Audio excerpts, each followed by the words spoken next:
Capucina, tu me reçois chez toi, au Mas des Fées. J'ai la joie de t'interviewer aujourd'hui du coup. Donc là, mon intention avec toi, c'est de mettre en lumière ton parcours vers plus de souveraineté, amener aussi par cette interview peut-être de l'espoir à des femmes atteintes d'endométriose. Et donc les inspirer. Donc on va parler dans cette interview d'endométriose, on va parler de souveraineté, qui est vraiment ta thématique, ton sujet. On va parler de fées, qui sont donc les femmes que tu accompagnes, et tu vas nous expliquer un peu plus tout ça. De ce lieu aussi, du Mas des Fées, ce lieu sacré. Et on va plonger dans ton univers, du coup, ton univers des fées et de la souveraineté. On va évoquer aussi les 4 piliers qui sont vraiment les fondements de ton approche en fait. Donc tu vas nous les détailler un petit peu après. Et je rappelle aussi que tu as écrit un livre du coup, qui s'appelle De l'endométriose au cœur de soi. Donc moi c'est comme ça du coup que j'ai mieux connu et j'ai mieux compris ton parcours et c'est aussi ce qui fait que je suis là aujourd'hui, puisque je me suis dit mais qu'est-ce qui s'est passé après ce livre en fait. Donc on est aussi là pour évoquer à la fin de ce livre et jusqu'à aujourd'hui finalement qu'est-ce qui s'est passé pour toi. Donc voilà pour t'introduire du coup, et je vais te laisser te présenter en quelques mots si tu veux bien. Merci, déjà j'ai envie de te remercier parce que je sens combien ça va être un temps de bilan. Là on se pose et ça fait du bien déjà d'être là, de t'accueillir ici, de faire ce bilan en fait sur mon parcours, donc merci pour ça. Donc je m'appelle Capucine, j'ai 42 ans. Comment je pourrais me présenter? Peut-être j'ai envie d'utiliser l'astrologie pour me présenter. Donc j'ai mon soleil, ma Vénus, Mercure et mon milieu du ciel en Gémeaux. Alors ça ne dit peut-être pas grand-chose comme ça, mais ce que j'ai envie de dire, c'est que je suis une femme profondément libre. Et c'est peut-être d'ailleurs ce qui est profondément curieuse. J'aime m'amuser dans la vie. Et cette maladie, cette endométriose, elle est venue limiter ça. Et j'ai eu envie de reprendre ma liberté. Donc peut-être la première chose qui me définit, c'est cette soif de liberté intérieure et du coup extérieure.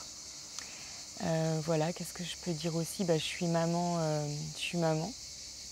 de Lucie qui a bientôt 10 ans et de Oscar qui vient d'avoir 7 ans. Dire aussi qu'on a habité dans différents endroits. On est originaire de Lyon, on a habité à La Réunion, on a habité en région parisienne et maintenant on vit ici aux portes des Cévennes.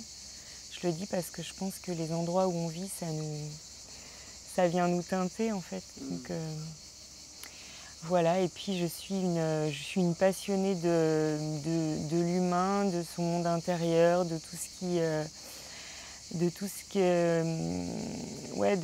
donc on va parler de souveraineté, mais de tout ce qui nous permet d'aller vers nos aspirations et nos rêves les plus profonds. Voilà. Okay. Donc je vais faire une transition avec ce que tu dis là en fait, finalement ce qui t'a permis toi d'aller plus vers tes aspirations profondes, donc pour évoquer l'endométriose peut-être.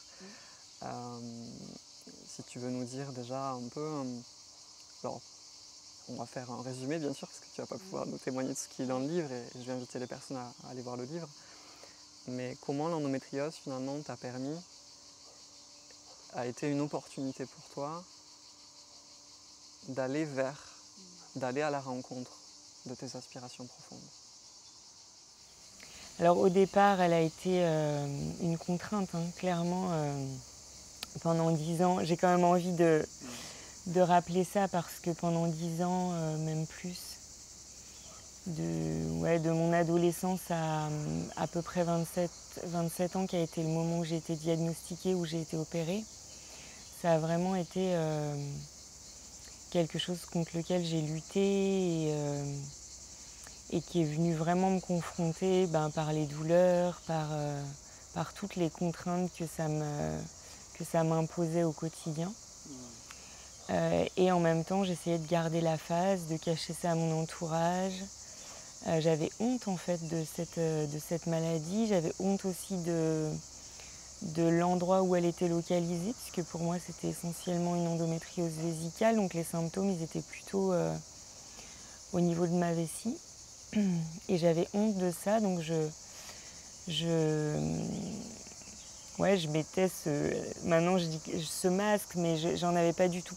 J'avais pas conscience de ce que je cachais, mais voilà, j'étais en apparence une femme à qui tout réussit. J'étais assistante sociale, je prenais soin beaucoup des autres. Je pense qu'autour de moi, tout le monde pensait que tout allait bien pour moi.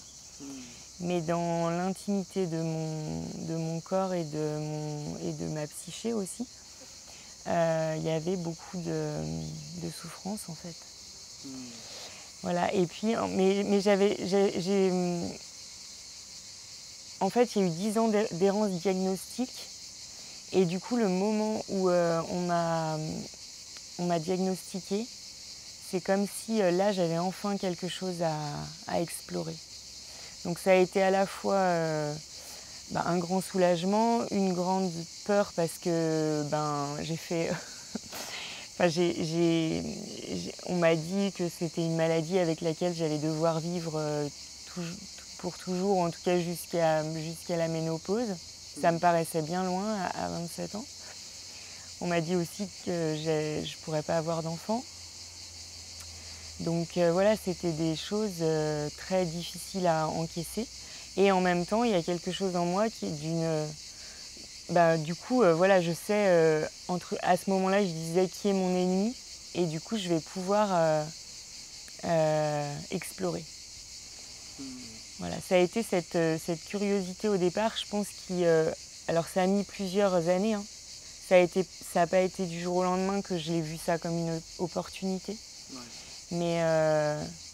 Mais aujourd'hui, je dis toujours grâce à l'endométriose. Alors je sais que pour des personnes qui peuvent être dedans, ça peut sembler bizarre ou inadapté. Mais pour moi, il y a vraiment quelque chose En fait, la maladie, elle n'est pas là pour nous embêter. Tout ce qui nous arrive dans la vie est là pour nous faire évoluer, y compris les épreuves les plus difficiles. Et ça en a été une. Donc voilà, ça a été ça le point de départ, si on peut dire.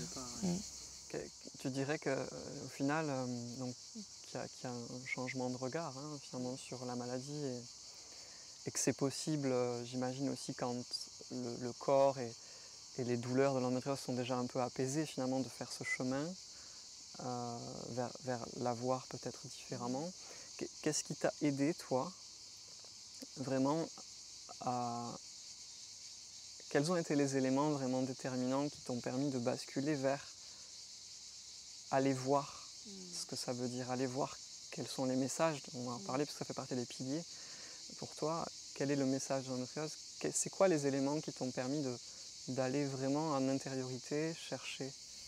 Déjà, et tu le dis là dans l'introduction de ta question, je pense que ce qui permet d'aller voir, c'est déjà d'apaiser le système, parce qu'en fait, je pense pas que j'aurais pu écouter dans un quotidien de douleur quand vraiment c'était plus gérable en fait. Donc ça, j'ai vraiment envie de... Parce que parfois, quand on est éloigné dans le temps de cette période où on a tant eu à gérer les douleurs, on oublie l'intensité de ça. Et je crois du coup, la première chose qui m'a permis de passer à ce changement de regard, c'est vraiment d'accepter de l'aide. Parce qu'au moment du diagnostic, il y a eu ce que la médecine conventionnelle m'a proposé. L'opération, le traitement pour moi c'était pas ok, donc il n'y a pas eu de traitement, mais l'opération, j'en ai compris l'intérêt, et pour moi ça a été vraiment un gros shift dans mon quotidien. J'ai retrouvé une liberté même de mouvement, parce que j'étais dépendante de mes symptômes. C'était mes symptômes qui régissaient mon quotidien. Donc ça, c'est le premier élément, c'est déjà accepter, ou en tout cas jusqu'à ce qui est juste pour nous, cette aide finalement. Et puis pour moi, il y a eu aussi tout un accompagnement par des médecines parallèles, notamment l'acupuncture qui a été pour moi... En fait, je crois qu'il y a eu des rencontres, notamment, j'en parle, enfin, je dis son nom parce que pour moi, ça a été quelqu'un d'essentiel dans mon changement de regard. C'est Dr Boulos, qui est un médecin acupuncteur extraordinaire, qui en fait m'a donc fait ces séances d'acupuncture et m'a posé des questions qui n'attendaient pas de réponse. Mais voilà, comme pourquoi pensez-vous que, je ne sais plus, des choses comme ça, mais pourquoi pensez-vous que vous avez une maladie du féminin? Mais c'était vraiment des questions que je sentais qui déposaient, qui n'attendaient pas de réponse, mais qui ont commencé à pourquoi, enfin voilà, je sais plus, je saurais plus te dire exactement les questions qu'il m'a posées, mais il y a eu des trucs en moi qui s'ouvraient. Et puis au-delà de ça, émotionnellement, je sentais que j'étais arrivée à un point de rupture que la maladie me permettait de contacter finalement, parce qu'il y a eu au moment du diagnostic comme un effondrement un peu au niveau psychique, tu vois. Je parlerai pas de dépression, mais il y a eu vraiment quelque chose de... J'avais plus de souffle, quoi, donc j'ai quitté mon travail. Enfin, il y a eu un gros... Je me suis retrouvée du coup à l'hôpital avec, tu vois, toute la vulnérabilité physique aussi. Et du coup, il y a eu ce moment où tu te poses et où tu te dis, est-ce que je suis sur la bonne voie? Même si tout le monde trouve que je suis sur la bonne voie, est-ce que moi, de l'intérieur, de là où je suis, je fais vraiment et je suis vraiment qui je suis ou qui j'ai envie d'être. Ok, donc là j'entends, si je résume en fait, déjà accepter l'aide, donc qu'elle soit médicale, conventionnelle, chirurgie, etc. Et à sentir bien sûr ce qui me correspond. Les questions du coup t'ont aidé aussi à cheminer progressivement et du coup j'entends que c'était des questions et pas des invitations ou des conseils.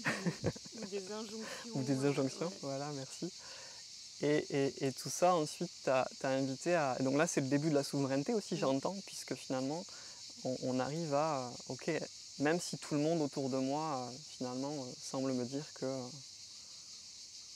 quelque part, je suis à ma place et que moi, vraiment, qu'est-ce que je veux, en fait? Et qu'est-ce que tout ça vient dire? Okay. Et du coup, la suite, ça a été déjà de regarder ça en face, de voir ce décalage et je ne savais pas comment j'allais faire. Parce que le point de départ, c'est le constat de ce décalage. Pour moi, très vite, je me suis dit, de toute façon, si mon corps manifeste autant, c'est qu'il y a quelque chose qui est pas équilibré ou à sa place. Ça, j'ai très vite compris ça, même si j'ai pas du tout grandi dans un environnement où on m'a transmis ça, si tu veux, par rapport à la santé. Hein, c'était pas du tout pardon, quelque chose avec lequel j'ai grandi. Mais je savais, voilà, que j'allais, entre guillemets, devoir rééquilibrer des choses, mais comment j'allais faire? Donc voilà, j'ai commencé déjà juste à prendre soin de moi, en fait, à prendre conscience que m'occuper des autres, c'était bien.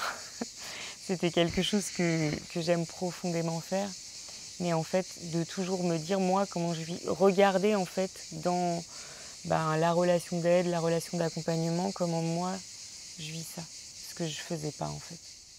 Tourner vers l'autre finalement et la regarder, ok, ce que je fais en allant vers, en dirigeant l'énergie vers l'extérieur finalement, si je peux utiliser ce mot-là en fait. Ouais. Là, je reviens à l'intérieur et qu'est-ce que je vis moi dans cette relation. Et tu vois déjà que là, comme on en parle, on va en parler après de l'équilibre masculin-féminin. Moi, j'avais une énergie de l'intérieur vers l'extérieur très développée, donc une énergie yang, une énergie masculine très développée. Et, et mon féminin, ce truc d'aller voir à l'intérieur véritablement, donc d'accepter aussi de fermer les yeux, de ressentir. Donc ça, c'est vraiment l'essence du féminin. Ça, c'était quelque chose de beaucoup plus difficile pour moi. Mais j'en avais pas conscience, j'avais l'impression d'être quelqu'un de connecté à soi, puisque j'étais déjà intéressée par le développement personnel et tout ça, mais ça restait très mental, très, très théorique. Et voilà, ça a mis et ça met des années à s'incarner finalement. Mais voilà, il y avait ça, ouais. Il y avait un masculin très, très présent, très contrôlant. Moi, j'étais quelqu'un qui fonctionnait avec des objectifs, un plan A, un plan B, un plan C au cas où. Et voilà, ça réussissait pas mal dans la réussite classique, sociale et voilà, je suis toujours d'ailleurs entourée d'amis. Donc, mais c'est à l'intérieur de moi que tout a changé en fait. Enfin, que tout a changé, que beaucoup a évolué. Voilà. Ok. Donc on parlait de... Tu te rendais compte là vraiment de cette dominance yang en toi, caractérisée par l'élan à aller plus vers l'autre. Finalement là c'était l'opportunité pour toi de revenir vers toi, équilibrer finalement les énergies masculines, féminines en toi. Est-ce que tu peux nous parler du coup, vu que ça constitue un des 4 piliers en fait, aujourd'hui comment tu accompagnes les fées, et donc on va te poser la question après, qu'est-ce que c'est qu'une fée, de l'importance finalement de cet équilibre entre masculin et féminin en soi. Alors en fait, à ce moment-là, j'ai aucune idée de féminin-masculin. Je fais ce constat d'un rééquilibrage nécessaire. En fait, je le fais, je le processe, mais je n'appelle pas du tout ça féminin-masculin, ni couple intérieur, ni ce que c'est devenu dans l'école des fées. Je tiens à le dire parce que c'est devenu un des 4 piliers de la souveraineté du coup que je transmets dans l'école des fées, puisque j'ai créé du coup une école en ligne qui est un peu la base de mes accompagnements individuels. Et les fées, ce sont les femmes qui évoluent ensemble vers leur souveraineté. Et effectivement, pour transmettre ce que moi je considère comme étant la souveraineté, et après c'est vraiment à chacun de le décliner à sa manière, ça me semblait important de structurer ça. Ça va être plutôt justement l'énergie masculine de structurer. Parce qu'en fait, dans souveraineté, si on ne structure pas, on peut partir dans tous les sens. Donc moi, j'aime bien me rappeler qu'il y a ces 4 piliers. Et du coup, quand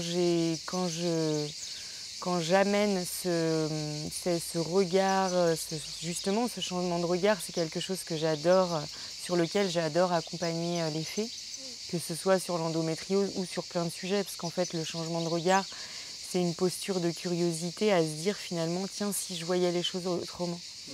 C'est finalement moi ce que j'ai fait avec l'endométriose, mais je l'ai fait aussi sur les réseaux sociaux. J'adore me dire, tiens, si je voyais les choses autrement. Et regarder qu'est-ce que ça change.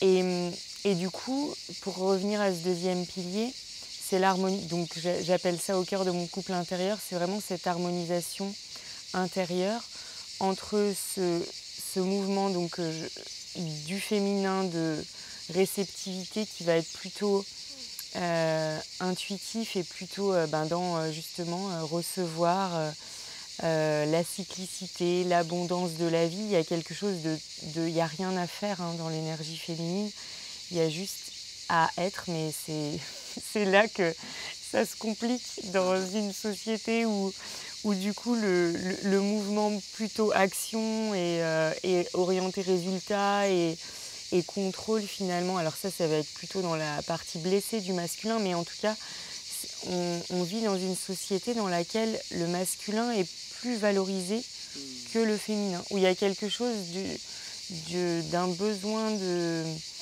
de contribution pour la société qu'on assimile à une énergie masculine d'action. Ouais. Et moi, j'ai une autre vision, c'est que si on ne fait pas d'abord ce mouvement vers l'intérieur, on peut agiter beaucoup de choses, mais finalement on n'est pas écologique. Et c'est vraiment cette écologie intérieure qui pour moi repose sur cet équilibre féminin et à partir de là masculin, ce que j'appelle aussi de l'intuition à l'action. Tu peux décrire juste écologique pour soi, qu'est-ce que ça signifie pour toi? Par exemple, quand j'agissais sans avoir eu ce premier mouvement, donc finalement cet équilibre féminin-masculin, donc cette écoute intérieure avant d'agir, je crame mon énergie. Et quand je crame mon énergie, je gaspille. C'est là que pour moi, c'est pas écologique, c'est que en fait, ça crée quelque chose à l'intérieur et dans mon fonctionnement de vie qui va gaspiller de l'énergie, qui va surconsommer de l'énergie, ce qui crée la maladie d'ailleurs. La maladie, elle vient dire « Oh, on revient à l'écologie ». Elle est là pour ramener un fonctionnement écologique, à mon sens, tout le temps. Et avec l'endométriose, à mon sens, mais ça c'est à chacune de ressentir comment c'est pour lui. Vraiment sur ces deux polarités, il y a vraiment pour moi quelque chose avec l'endométriose à aller voir. Et d'ailleurs, petite parenthèse, mais que j'aime bien rappeler, c'est que pour moi, il n'y a pas besoin d'avoir une endométriose pour intégrer ça. Aujourd'hui, c'est quelque chose, par exemple, qu'on explore avec les fées, qui ne sont pas systématiquement, et même pour la plupart, pas atteintes d'endométriose. Donc en fait, se poser cette question de tiens, c'est comment pour moi ces polarités masculines, féminines, est-ce que c'est écologique? Alors bien sûr, après, il y a des outils, il y a des manières d'aller voir ça, parce que ça peut sembler comme ça un peu abstrait. Mais en fait, on a déjà des archétypes à l'intérieur de nous, masculin, féminin, et on peut de manière très simple, légère et même fun, moi j'aime bien m'amuser, tu sais, aller au contact de ces personnages intérieurs pour écouter ce qu'ils ont à nous dire et comment ils ont envie d'être en interaction l'un avec l'autre. Okay. Donc ça, c'est... Tu peux nous en dire un peu plus sur comment tu donnes la parole finalement à ces différents archétypes ou personnages intérieurs pour aller sentir finalement derrière. Du coup, j'entends que la fonction, c'est d'aller voir qu'est-ce qui est écologique après pour chacun de ces personnages ou de ces archétypes, c'est ça? Ouais. C'est même plus que ça, c'est qu'en fait, ces archétypes-là, ils sont porteurs d'informations individuelles et collectives au niveau de notre inconscient. Il y a des programmations qui viennent de notre inconscient individuel, de ce qu'on a vécu personnellement, et puis d'autres programmations qui viennent d'informations plus collectives. Et notamment au niveau des femmes, il y a des informations plus collectives qui ne sont pas forcément en lien avec ce qu'on a vécu, mais qui nous ont comme câblés, qui relient des informations entre elles au niveau de notre inconscient, et qui du coup vont créer notre réalité, et du coup notre réalité, c'est aussi notre santé. Et du coup, ça va être d'aller écouter ça, et d'aller rebrancher les câbles, si on peut dire. Moi, j'aime bien utiliser cette image des câbles qui ne sont pas branchés au bon endroit. De rebrancher les câbles au bon endroit pour finalement ne plus subir. Tu sais que moi, dans la souveraineté, ma grande vision, c'est qu'en fait, on n'a absolument rien à subir. Et que quand une maladie, elle vient nous faire subir quelque chose, mais pour libérer autre chose. Et que dans l'idée, on n'a absolument pas à subir. On a à accueillir, à écouter et à transformer. Donc voilà, ces archétypes-là, si on s'amuse à aller les écouter, puis en plus maintenant tu sais que j'aime aussi jouer avec l'astrologie, et comme on a l'immense chance d'avoir tous un Mars et une Vénus dans notre carte natale, on peut aussi utiliser l'astrologie pour aller voir, tiens, où est ma Vénus dans ma carte natale, où est mon Mars, et voilà. Et moi, par exemple, quand j'ai découvert que mon Mars, donc mon énergie masculine, était dans un un signe d'essence profondément féminine, qui est le signe du taureau, qui est le signe de profiter de la vie, de laisser faire. Le taureau, c'est vraiment ce deuxième signe du printemps qui nous dit il n'y a rien à faire. L'abondance est déjà là, tout est en train de pousser, on se calme, on se pose, on prend un bon verre de vin, on se pose sur le canapé et on profite. Bon, bah, c'est pas vraiment dans cette ambiance-là qu'on grandit et qu'on nous... Donc moi, de réaliser aussi ça, de me dire, bah tiens, si l'essence de ma manière d'agir, c'était de profiter, tu vois tout le paradoxe de ça, mais du coup, pour moi, ça a été une clé essentielle de compréhension. Donc tu vois, quand tu dis comment on donne la parole, bah moi, mon Mars, là, quand j'ai vu et ressenti surtout que mon Mars était en taureau, c'était une information essentielle. Sur une manière finalement de fonctionner pour toi, ton masculin a cette caractéristique-là en fait. Exactement. Et du coup, il vient soutenir toute la liberté dont a besoin mon énergie féminine qui, elle, est en Gémeaux et qui du coup, avec son signe d'air, peut partir dans tous les sens. Et le signe beaucoup plus terre de mon masculin vient poser du cadre et un certain ancrage. Mais voilà, ils fonctionnent bien ensemble. Okay. On va reprendre un peu de hauteur et aller explorer ensemble peut-être les trois autres piliers. Parce que là, du coup, tu as détaillé un aspect, j'imagine qu'on pourrait encore voir beaucoup dans l'harmonisation du couple intérieur. Tu peux nous parler du coup des trois autres piliers? Oui, alors les trois autres piliers, donc ça c'est le deuxième en fait, au cœur de mon couple intérieur. Le premier pilier, c'est au cœur de mon pouvoir personnel. Et c'est très simple, c'est l'idée que en fait on sorte de... Alors c'est une théorie que tout le monde connaît, ces postures intérieures de victime, bourreau, sauveur. Et c'est comment on repère ça à plein de niveaux. Ça peut être vraiment ça peut être dans notre couple, ça peut être à des niveaux beaucoup plus macro. Voilà, par exemple pendant la période Covid, il y avait plein de choses à observer par rapport à ces postures de victime, bourreau, sauveur qui ont été énormément en action. Et donc comment on repère ce truc de victime, bourreau, sauveur, je ne vais pas forcément détailler ici, et comment on les remplace par du pouvoir personnel. Et le pouvoir personnel, pour moi, ça se résume du coup en ce que j'appelle les 3 P. Quelle protection je mets. Et donc ça peut être relationnel, ça peut être énergétique, ça peut se décliner de plein de manières en fait, mais je vais essayer de rester synthétique. Ça va être quel est mon positionnement. Et du coup, là, on va utiliser le troisième pilier qui sont les messages du corps. Mais c'est quoi mon positionnement? C'est quoi ma justesse intérieure? Et comment je vais au-delà de je l'écoute, comment je la pose en fait. Et positionnement, protection et permission. En fait, j'appelle ça les autorisations, donc je ne savais plus quel était le P. Mais les permissions, et là, du coup, c'est relié aussi au couple intérieur parce que c'est vraiment un masculin intérieur sain et harmonisé qui va permettre de nous donner ces permissions, donc ces missions du père, comment à l'intérieur de nous, on va se donner des autorisations. Donc ces 3 P, ils sont reliés, mais c'est vraiment ça qui va nous permettre de sortir d'un fonctionnement individuel et collectif qui a tendance à nous maintenir en dehors d'une forme de pouvoir personnel et de puissance personnelle.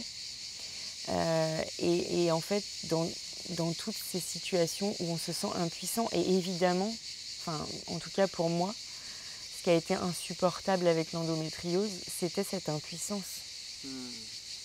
Et d'ailleurs, pourquoi j'ai autant été dans le déni de la maladie, c'est que je pense que je pressentais qu'il y avait quelque chose qui pouvait très facilement se mettre en place dans...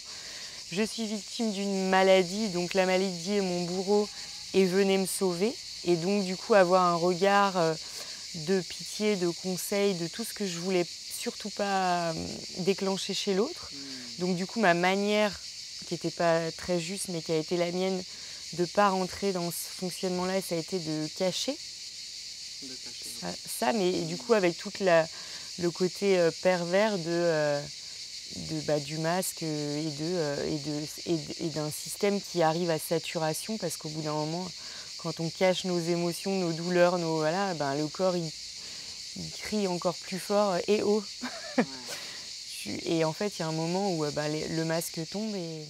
Donc c'est intéressant, en fait, on voit qu'il y avait un schéma pour ne pas être dans un non-pouvoir personnel caractérisé par le triangle, en fait, de Karpman.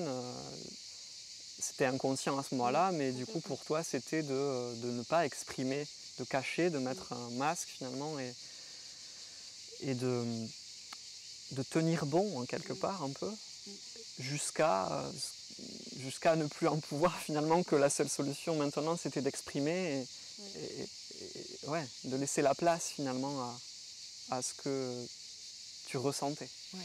Exactement. Et du coup, quand j'ai compris ça, je suis allée à fond avec cette question, parce qu'en fait, si on observe vraiment ces postures intérieures de victime, bourreau, sauveur, si on les ressent, parce qu'en fait, une fois qu'on les a captées énergétiquement, il y a comme une information qui vient directement. C'est pas quelque chose qu'on va se prendre la tête à se dire est-ce que je suis en train d'être victime, bourreau Voilà, il y a un truc qui vient et qui du coup enclenche pour moi ces questions de c'est quoi du coup la protection, la permission, le positionnement qui va à la place en fait. Et voilà, et à partir de là, ça a été du coup vraiment un jeu. Je reviens là-dessus, mais pour moi, la vie, c'est devenu vraiment un terrain de jeu de... j'adore maintenant, moi, développer mon audace, sortir de ma zone de confort et tout ça, mais ça va pas être bon, je me mets des coups de pied aux fesses, ça va pas être dans la force, ça va être... C'est quoi les permissions là que je me donne et que avant j'aurais été absolument incapable de m'imaginer en train... d'écrire un livre, de prendre la parole sur les réseaux sociaux, peut-être de faire cette interview, enfin tu vois, tout ça, c'est quoi ces permissions que je me donne? C'est quoi mon positionnement? Qu'est-ce que j'ai vraiment envie de dire sur ce sujet? Ça demande d'aller rebrancher les câbles au bon endroit, parce que bien sûr que ça vient, en tout cas avant d'avoir fait ce recablage, cette reprogrammation inconsciente, ça réveille des endroits qui disent non, surtout pas. Tu vas être attaqué, tu vas être rejeté, tu vas plus être aimé et tout ça. Donc c'est important de savoir qu'il y a ça aussi qui se déclenche quand on va sur... parce qu'en fait, le triangle de Karpman, il a quelque chose de très confortable. Le non-pouvoir personnel est beaucoup moins déclenchant émotionnellement, mais ce qui est à voir, c'est qu'il nous limite et qui nous maintient dans une impuissance, puisqu'il nous fait tourner... comme un poisson dans son bocal. Donc quand on veut ouvrir le champ des possibles et tourner le regard et l'ouvrir comme j'aime le faire et le proposer, il y a du coup ces reprogrammations à faire et ce décalage à opérer. Okay. Donc là, on a vu en particulier le pouvoir personnel avec les 3 P, donc je retiens protection, permission et positionnement. Du coup, ouais. Et tu as abordé, mais on va l'aborder du coup dans la partie juste après, les messages du corps. Oui. Donc c'est le 3e pilier, et là c'est très simple, c'est ce qu'on a déjà évoqué, c'est en fait mon corps, il n'est pas là pour venir me contraindre. Tu sais, souvent quand on a un symptôme ou quelque chose qui vient nous gêner, et là, en fait, je parle du corps physique, mais en fait, ça se décline au corps mental, ça se décline au corps émotionnel, enfin, au corps énergétique. Comment quand j'ai pas d'énergie, qu'est-ce que ça vient dire de mes besoins? Comment, quand j'ai une émotion, ça vient m'informer de quelque chose que j'ai déjà à laisser circuler à l'intérieur de moi, plutôt que de faire un nodule, entre parenthèses. Voilà, comment ça vient informer de choses que j'ai à exprimer ou pas, mais tu vois, ça vient vraiment donner de l'information. Comment aussi une pensée que je vais avoir, parce que c'est valable aussi, je te disais, pour tous les corps, donc sur le corps mental, par exemple, j'ai une pensée, je la capte et j'observe l'histoire qu'elle me raconte. Et si j'observe l'histoire qu'elle me raconte, donc là on est au cœur des messages de mon corps, donc là en l'occurrence de mon corps mental, comment je reprends de la conscience sur l'histoire que je suis en train de me raconter. Et ça, c'est de la souveraineté, parce qu'en fait, quand on regarde l'histoire qu'on se raconte, on peut tout à fait la déconstruire, parce que souvent, quand on la regarde vraiment, on dit « mais c'est quoi ça tient plus. Sauf que c'est une histoire qu'on se raconte depuis des années. Donc, il y a ce moment où on met de la conscience sur les messages de notre corps, et où on les observe, on les accueille, et on met de la souveraineté et de la conscience. Génial. Donc, on parlait du troisième pilier, enfin je ne sais pas dans quel ordre il est, mais des messages du corps, et des corps en fait même.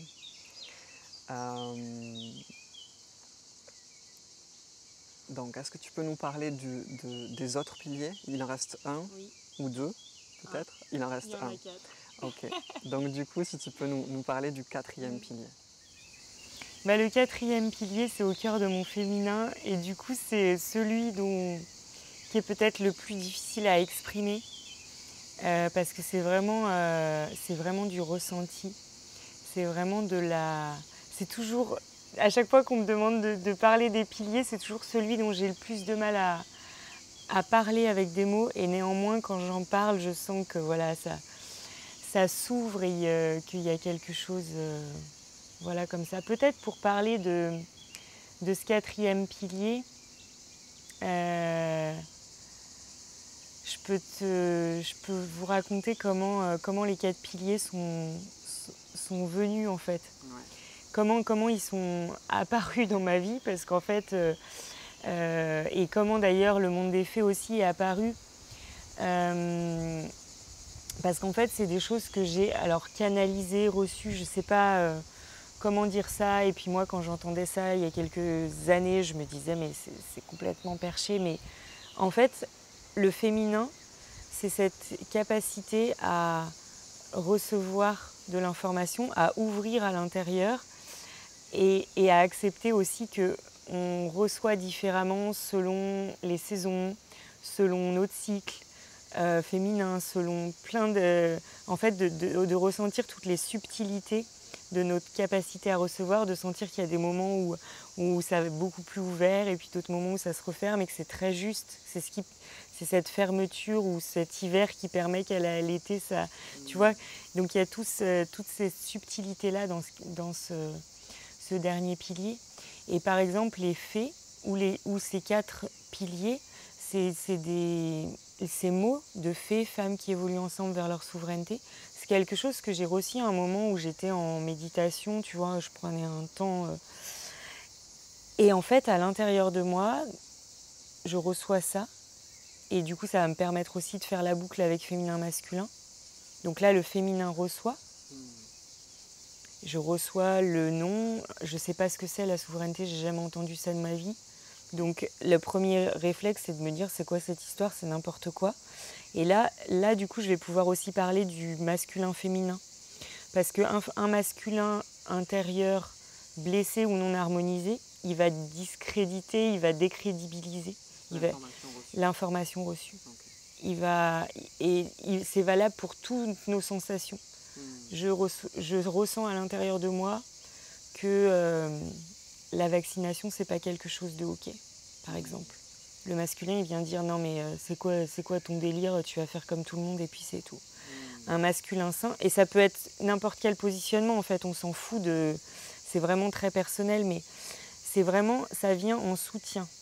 Et là du coup, mon masculin, moi j'avais déjà un petit peu toutes ces compréhensions, puis j'avais vraiment envie donc j'ai dit je peux pas décrédibiliser ça, c'est tellement fort, c'est tellement là, c'est tellement pur que je ne peux pas ne rien en faire. Tu ressens à ce moment-là cette information reçue. Ouais. Donc... Mais je suis en train de me dire, qu'est-ce qui se passe, hein? On est bien d'accord, tu vois. Il y a une part de moi qui juge, mais du coup, j'observe aussi ça. Je me dis, qu'est-ce que les gens vont penser si je parle des faits, tu vois. Donc, je te donne un peu les backstage de la création du monde des fées, parce qu'il y a vraiment eu tout ce processus. Et du coup, je décide Donc la décision, la mise en action, c'est le masculin. Le féminin, c'est pas lui qui décide et qui pose à un moment ta communication sur le monde des faits. Donc je commence à parler de souveraineté et du monde des faits sans avoir compris mentalement. Il y a plein de choses qui m'échappent, mais je sais que j'ai reçu ça, donc de l'intuition à l'action. Et après, je comprends que les 4 autres choses que j'ai reçues, pouvoir personnel, couple intérieur, message du corps et féminin, c'est les 4 piliers, mais moi, j'ai pas encore compris. J'avance avec ça, parce que j'ai envie de fonctionner de cette manière-là, que je sens que c'est écologique pour moi, mais j'ai pas encore compris. Donc voilà, c'est un exemple, c'est un des exemples du féminin, c'est cette capacité aussi à recevoir, tu vois, ici, on est au mas des faits aussi, dans ce même processus de l'intuition à l'action. Ça peut paraître un peu fou, hein, un peu perché, c'est ok. J'en conviens. Mais voilà, j'ai envie de parler authentiquement de ça parce qu'en fait, je pense que quand on prend pas d'exemple précis, on peut être tout seul avec des choses qu'on reçoit et les juger, les décrédibiliser, les discréditer. Alors qu'en fait, notre féminin, il vient aussi dire « Hey, oh !» Il vient taper à la porte, quoi. Il vient dire « J'ai des choses à dire ». Ouais. Et si à chaque fois on lui dit « Non, mais c'est pas ok, en fait. Ça, dans le monde là tel qu'il est, ça passe pas, ça. » Bah, au bout d'un moment, il vient retoquer. Et donc là, si on toque à la porte du mas des faits, donc tu peux nous parler en fait de ce lieu, ici du mas des faits, où tu es depuis 1 an. Un peu moins, ouais. On est arrivé le 22 août 2022. Et en fait, j'ai envie de te poser la question, ce lieu finalement, pourquoi ce lieu? Et qu'est-ce que tu veux y créer? Qu'est-ce que tu veux créer ici en fait, au mas des faits? En fait, je peux pas te répondre ce que je veux créer, mais je peux te répondre ce que j'ai envie d'y ressentir. Okay. C'est ça mon point de départ. Et pourquoi ici, rationnellement, maintenant j'en ai des explications parce que je vis ici et que je comprends. Mais au départ, pourquoi on est venu là, j'en avais aucune idée, si ce n'était de suivre mon intuition et des choses suffisamment fortes pour que vraiment je sente qu'il y avait quelque chose à venir vivre ici, dans cette région et dans cette maison. Mais ce que j'ai envie déjà, c'est la première, si tu veux, la première cellule, c'est Steph, donc mon amoureux avec qui je suis depuis 25 ans et nos 2 enfants, c'est déjà nous, comment on est en couple et comment on est en famille ici sur un lieu où il y a, pour moi en tout cas, une vibration de souveraineté et de liberté qui est difficile du coup à expliquer, mais qui est quelque chose qu'on a ressenti au départ, mais surtout qu'on amène,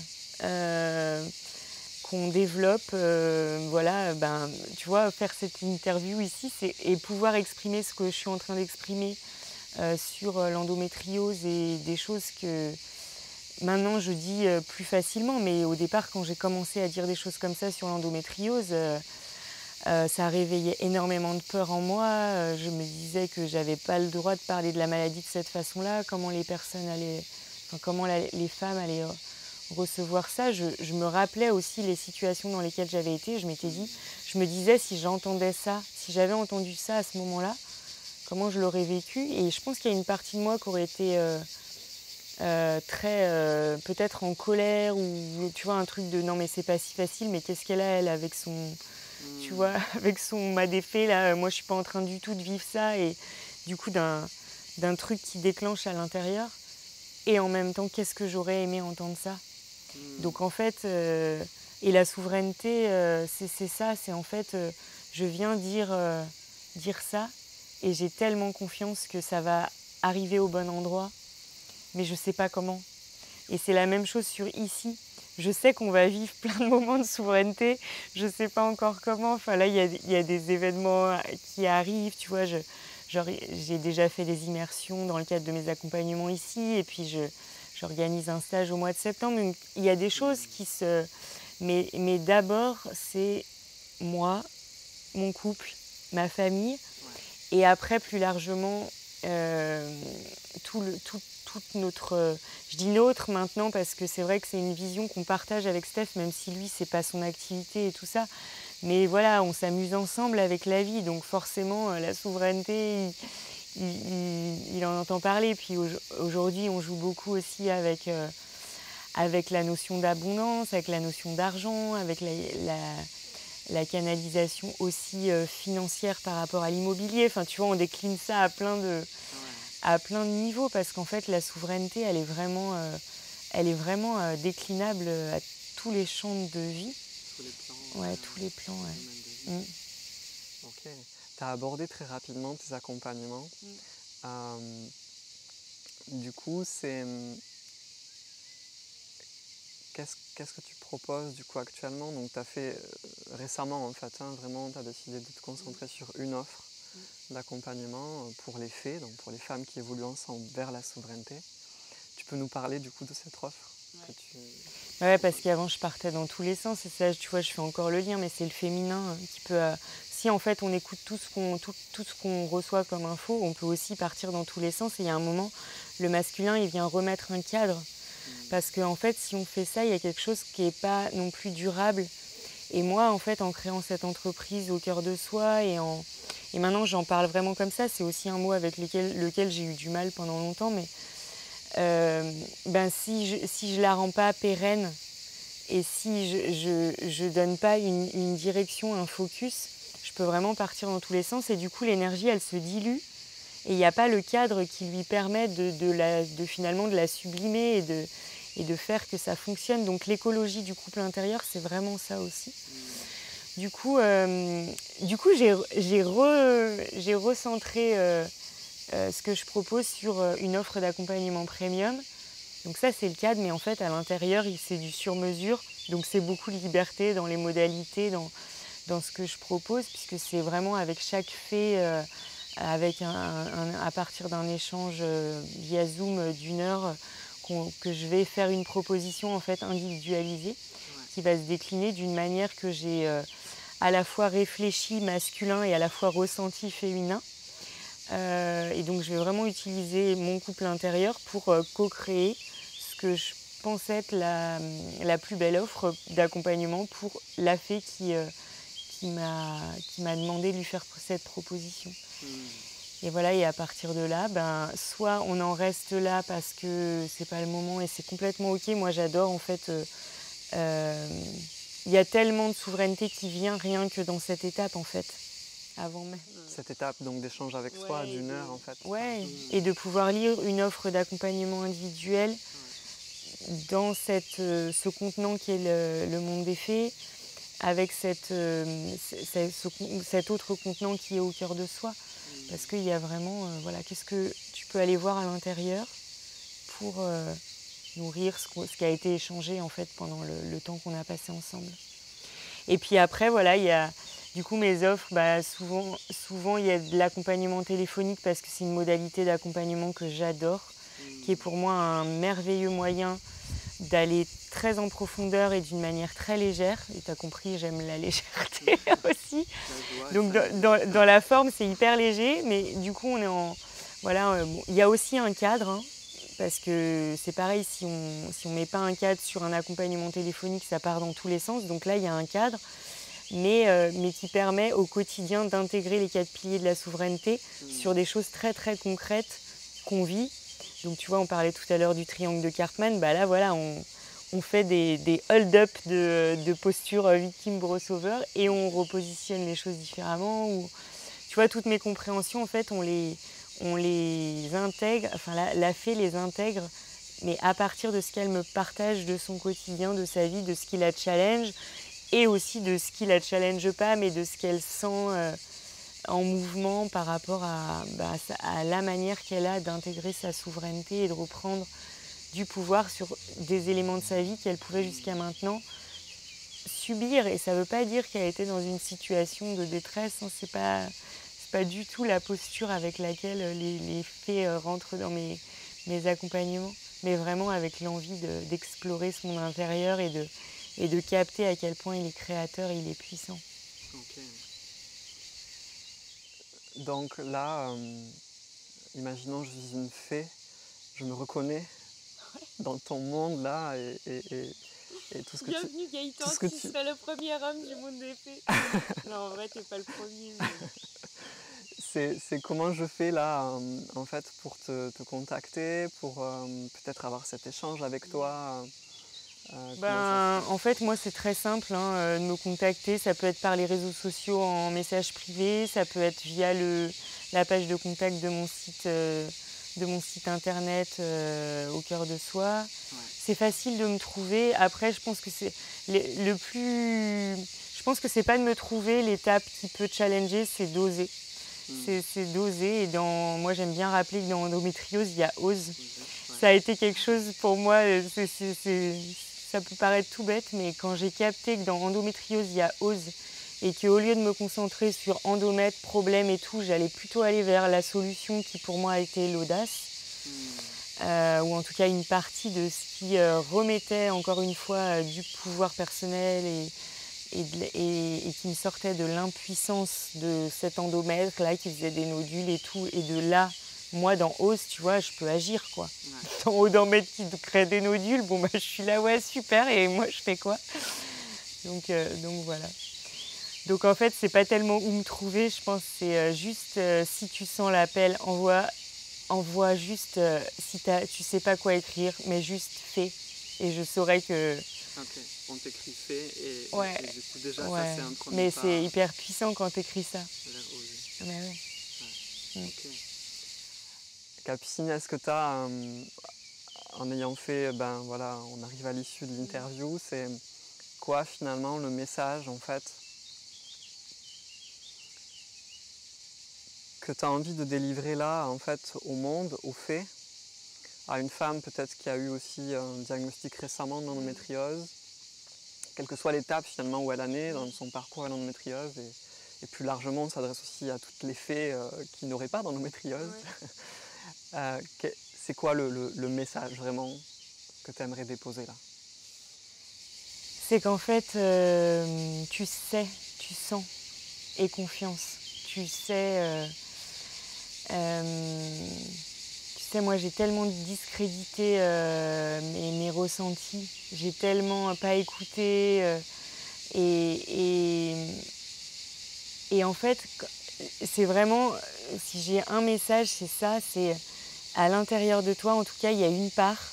C'est peut-être pas pour l'instant celle qui a le plus de poids, mais il y a une part qui sent profondément tout ce que tu peux transformer ou faire évoluer. Et en fait, si tu l'écoutes, si tu ouvrais juste un petit peu plus cette part-là, parce qu'en fait, quand on l'ouvre, c'est vraiment un cadeau, parce qu'en vrai, la vie, mais c'est un truc de fou. Vraiment, moi, c'est aussi mon amour pour la vie que j'ai envie juste de crier, enfin en tout cas tu vois, de partager ici. C'est qu'en fait, la vie, c'est vraiment pas un truc à subir, c'est vraiment une expérience à vivre pleinement, et donc, perdons pas de temps pour être qui on est, pour faire briller notre lumière, pour dire ce qu'on a à dire à l'ego, quoi. Et en plus, vraiment, le deuxième message, ce serait que tout est possible, et à un point que que j'imaginais pas, que j'imagine même encore pas, jusqu'à quel point c'est vrai. Mais ça, c'est vraiment quelque chose qui m'éclate. Je t'en ai parlé déjà un petit peu de ce truc de... Moi, aujourd'hui, tu me dis c'est pas possible, je me dis ouais, on va le faire, quoi. Et ça, c'est... La vie, c'est tellement chouette. Donc, bienvenue dans la vie, bienvenue dans le monde des fées. Merci Capucine. Merci. Merci à toi, Gaëtan, de m'avoir ouvert cet espace. C'est précieux.